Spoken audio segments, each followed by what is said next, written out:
बिस्मिल्लाहिर्रहमानिर्रहीम अस्सलाम वालेकुम। मैं हूं मुबशिर अहमद। तो स्टूडेंट्स, आज हम चैप्टर नंबर 14 इलेक्ट्रोमैग्नेटिज़म का एक छोटा सा आर्टिकल पढ़ेंगे, मैग्नेटिक फ्लक्स। मैं आपको पहले बता दूं कि हम चैप्टर नंबर 12 इलेक्ट्रोस्टैटिक में इलेक्ट्रिक फ्लक्स पढ़ चुके हैं। तो इलेक्ट्रिक फ्लक्स अगर आपने पढ़ा ना, phi is equal to E dot A, उधर मैंने बड़ी डिटेल से एरिया का और वेक्टर एरिया का कॉन्सेप्ट आपको समझाया है। तो अगर आपने चैप्टर नंबर 12 के अंदर इलेक्ट्रिक फ्लक्स समझा है ना, तो ये आपके लिए बड़ा समझना आसान है। तो उधर ई डॉट ए है, इधर बी डॉट ए है, उधर इलेक्ट्रिक फील्ड था 12वें चैप्टर में और इधर मैग्नेटिक फील्ड है। तो आइए स्टार्ट करते हैं आज का लेक्चर। तो जी बेटा, फ्लक्स एक लैटिन वर्ड है, ये जहन में रखिएगा आप। Flux is a Latin word, ये एक लतीनी ज़ुबान का लफ्ज़ है जिसका मतलब है फ़्लो। फ्लक्स एक लतीनी ज़ुबान का लफ्ज़ है, ये लैटिन वर्ड है जिसका मतलब क्या, फ़्लो। तो मैग्नेटिक फ्लक्स मतलब मैग्नेट में से जो लाइनें निकलती हैं ना, उनका फ़्लो। अब वो लाइन से नज़र नहीं आती क्योंकि मैग्नेटिक फील्ड तो इनविजिबल है। तो फ्लक्स का मतलब है फ़्लो, बहाव। तो बेटा इसकी दो डेफिनेशन हैं, एक तो है क्वांटिटेटिव और एक है फिज़िकल। तो ज़रा पहले हम फिज़िकल डेफिनेशन देखते हैं।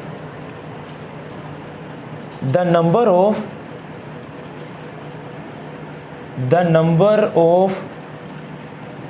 Magnetic field lines. आपको याद है चैप्टर नंबर 12 में हमने क्या पढ़ा था? The number of electric field lines. बस इलेक्ट्रिक की जगह पे क्या आ जाएगा, magnetic. The number of magnetic field lines passing through a certain area element. किसी खास एरिया में से जितनी भी लाइनें पास करती हैं वो उसका फ्लक्स है। फ्लक्स एक लैटिन जुबान का लफ्ज़ है, इसका सिंबल है जी फाई, वो एक ग्रीक लेटर है। तो बच्चे आप नोट करेंगे, इसकी दूसरी डेफिनेशन हम लिखते हैं। ये पहली डेफिनेशन आपने नोट कर ली कि जितनी लाइनें उस एरिया में से गुजरती वो उसका फ्लक्स है। ये एक ग्रीक लेटर है बेटा जिसको हम फाई से ज़ाहिर करते हैं। ये ओ डाल के ना उसके ऊपर यूँ लाइन डालेंगे और फाई के साथ छोटा सा हम लिखेंगे बी किसको ज़ाहिर करता है, मैग्नेटिक फ्लक्स को। और ये बात याद रखिएगा, this is a Greek letter. अब इसकी दूसरी डेफिनेशन क्या बन जाएगी बच्चे, याद रखें, मैं पहले इक्वेशन लिख देता हूँ। Phi B is equal to B dot A. Chapter number 12 के अंदर हमने क्या पढ़ा था, ई डॉट ए, और इधर क्या है जी, बी डॉट ए। अगर आपने इलेक्ट्रिक फ्लक्स समझा, मैंने आपको पहले कहा, मैंने उधर बड़ी डिटेल में, याद रखें एरिया और वेक्टर एरिया में फ़र्क होता है। एक होता है प्लेन एरिया, ये है ना, ये पेज है, ये एरिया प्लेन। अगर मैं वेक्टर एरिया की बात करूंगा तो ये उसकी डायरेक्शन अपवर्ड होगी, तो जिस तरफ उसकी डायरेक्शन इन्वॉल्व हो जाएगी ना, फिर वो वेक्टर एरिया। और याद रखेंगे वो जो डायरेक्शन होती है ना, नॉर्मल वेक्टर, वो हमेशा प्लेन एरिया के परपेंडिकुलर होता है।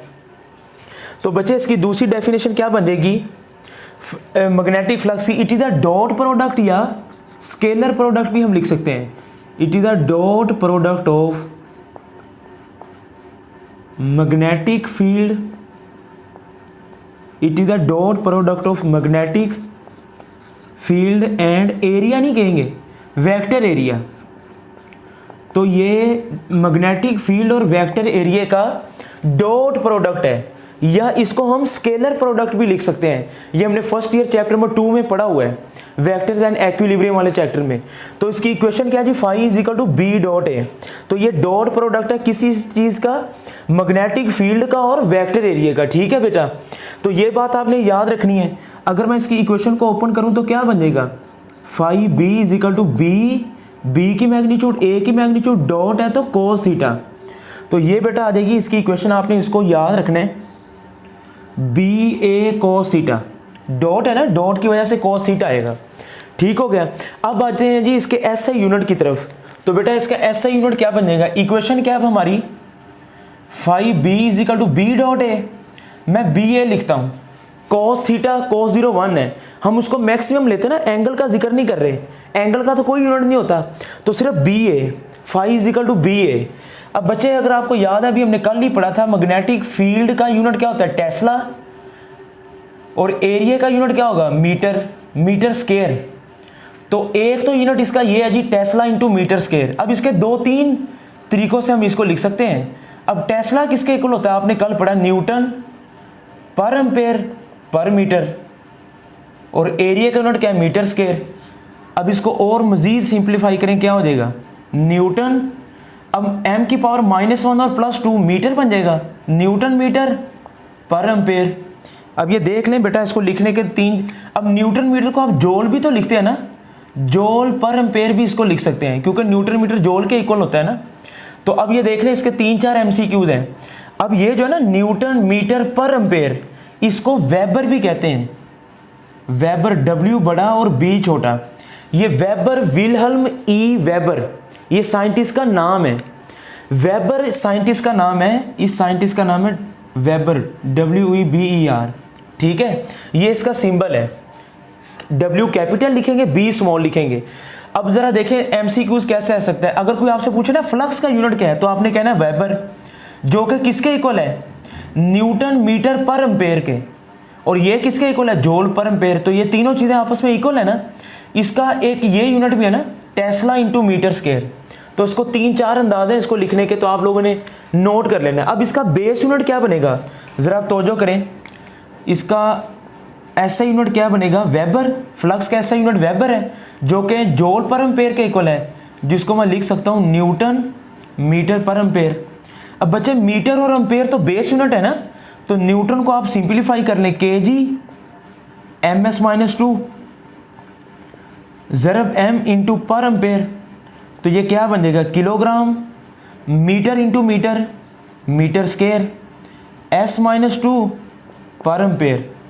तो this is the base unit of magnetic flux. तो ये बात नोट कीजिएगा कि ये मैग्नेटिक फ्लक्स का बेस यूनिट है बेटा, एज ए MCQs पूछा जा सकता है। अब अगर आपको बेस यूनिट मालूम हो तो डायमेंशन मालूम की जा सकती है। तो मुझे बताएं कि किलोग्राम किसका यूनिट होता है, मैस का, M लिखेंगे, मीटर किसका है, लेंथ का, L लिखेंगे, m स्क्वायर है तो L स्क्वायर, सेकंड किसका है, टाइम का, तो T-2। अब ये करंट का यूनिट होता है एम्पेयर, तो एम्पेयर को हम एज इट इज लिखते हैं, क्योंकि ये तो साइंटिस्ट का नाम है ना, तो पर एम्पेयर। तो ml square T-2 per ampere, this is the dimension of magnetic flux. और आपको पता है ना फ्लक्स एक कौन सी क्वांटिटी है जी, it is a scalar quantity. ये एज ए MCQs याद रखिएगा बेटा, flux is a scalar quantity. और रिलेशन जरा तवज्जो कीजिएगा, ये एज ए MD कैट के में MCQs आ चुका है, 1 weber is equal to 10⁸ Maxwell. ये रिलेशन है बेटा, इसको जहन में आपने रखना है, 1 weber is equal to 10⁸ Maxwell. तो ये सारे के सारे MCQs हैं, तो आपने इसको अच्छे तरीके से हाईलाइट कर लेना है, ठीक है बेटा। इस चीज़ को आप जितने भी MCQs है ना, डेफिनेशन इसको नोट करें। तो जी बेटा, अब हम इसके केसेस डिस्कस करते हैं। ये आपकी एक्सरसाइज का पहला शॉर्ट क्वेश्चन भी यही है, 14.1 शॉर्ट क्वेश्चन भी यही है, MCQs भी आता है और एज ए शॉर्ट क्वेश्चन भी आता है। तो आइए इसके केसेस डिस्कस करते हैं। व्हेन एरिया इज परपेंडिकुलर, अब आप याद रखिए, ये आपके पास पेज है ना, एरिया इज परपेंडिकुलर का मतलब है कि ये एरिया है और ये इस तरह पड़ा हुआ है। अब इसमें से जो लाइनें गुजरेंगी ना, देखें, अगर एरिया परपेंडिकुलर है लेकिन इसकी डायरेक्शन किधर को होगी, ये इसकी डायरेक्शन होगी। तो ये है जब एरिया ये मेरा हाथ है ना, जो मेरा हैंड है, आप इसको समझे, ये एरिया परपेंडिकुलर है। लेकिन अगर एरिया परपेंडिकुलर है तो इसका नॉर्मल वेक्टर इधर होगा। मैंने अभी आपको कहा था कि नॉर्मल वेक्टर प्लेन के परपेंडिकुलर होता है, तो ये प्लेन एरिया है। लेकिन जब वेक्टर एरिया की बात करूंगा तो ये है। अब जब पीछे से मैग्नेटिक फील्ड लाइन आएंगी, ये रेड पॉइंटर जो है ना, ये मैग्नेटिक फील्ड लाइन है, तो मुझे बताएं कि ये दोनों की डायरेक्शन एक तरफ नहीं हो जाएगी, B और A की। तो जब एरिया परपेंडिकुलर होगा ना, तो मैग्नेटिक फील्ड B और A दोनों की डायरेक्शन सेम होगी, तो एंगल 0 होगा। वैसे परपेंडिकुलर का मतलब होता है 90 डिग्री, लेकिन इधर थोड़ा सा बच्चे परेशान होते हैं, जरा सुन लें, जो एंगल थीटा लेना है ना, वो मैग्नेटिक फील्ड और वेक्टर एरिया के दरमियान लेना है, एरिया के दरमियान नहीं। तो जब फार्मूला क्या लिखेंगे बच्चे, phi B is equal to B dot A। अब बेटा एक बात याद रखिएगा, ये जो फ्लक्स का फार्मूला होता है ना, B डॉट A, ये सिर्फ और सिर्फ उसी वक्त अप्लाई होता है जहां पर एरिया फ्लैट हो, सीधा हो, टेढ़ा मेढ़ा एरिया होगा तो यहाँ पर फार्मूला अप्लाई नहीं होगा, फिर हम उसको छोटे छोटे हिस्सों में तकसीम करेंगे। और मैग्नेटिक फील्ड यूनिफॉर्म होना चाहिए, मैग्नेटिक फील्ड यूनिफॉर्म हो, एरिया फ्लैट हो। तो जब ये दो कंडीशंस होंगी फिर ही फ्लक्स का फार्मूला लगेगा। तो क्या लिखेंगे, b dot a which is equal to B a cos theta. अभी मैंने आपको समझाया phi B is equal to B a. वैसे परपेंडिकुलर का मतलब है 90, लेकिन इधर हम क्या पुट करवाएंगे 0 डिग्री, क्योंकि मैं एंगल थीटा ले रहा हूँ मैग्नेटिक फील्ड और वेक्टर एरिया। तो जब एरिया परपेंडिकुलर है ना ये, तो उसका वेक्टर बनेगा इधर को, ये उसका वेक्टर एरिया। तो जब पीछे से लाइनें आएंगी तो दोनों की डायरेक्शन सेम होंगी। तो cos 0 क्या होता है जी, cos 0 होता है 1, तो बी ए इंटू 1। तो फ्लक्स आपके पास आ जाएगा phi B is equal to B A which is maximum. तो ये एमसीक्यूज भी आता है पेपर में कि जब एरिया परपेंडिकुलर हो, आप इसको ये भी हेडिंग दे सकते हैं कि area is perpendicular and vector area is parallel. Area और वेक्टर एरिया एक दूसरे के उलट हैं। तो जब एरिया परपेंडिकुलर होगा तो फ्लक्स मैक्सिमम होगा। अब इसका उलट है, जब एरिया पैरेलल हो तो phi B is equal to B dot A. ठीक हो गया। डॉट प्रोडक्ट खत्म करें तो क्या आ जाएगा, बी ए कॉस थीटा। तो phi B is equal to B a. वैसे पैरेलल का मतलब होता है 0, लेकिन इधर क्या पुट करवाएंगे 90। कैसे भला, theta is angle between magnetic field and vector area. अब एरिया पैरेलल है, ये देखें ये एरिया पैरेलल, लेकिन इसका वेक्टर किधर को बनेगा, अपवर्ड। तो ये आ गया अब वेक्टर एरिया। तो जब लाइनें आएंगी ना पीछे से मैग्नेटिक फील्ड लाइन, जब यहाँ से पास आउट करेंगी तो देखें कितना एंगल बनता है दोनों के दरमियान, 90 डिग्री। ठीक हो गया। तो cos 90 क्या होता है 0। तो phi B is equal to B A cos 90 0 है। तो 0 से किसी भी चीज़ को ज़रब दें तो आंसर 0 ही आएगा।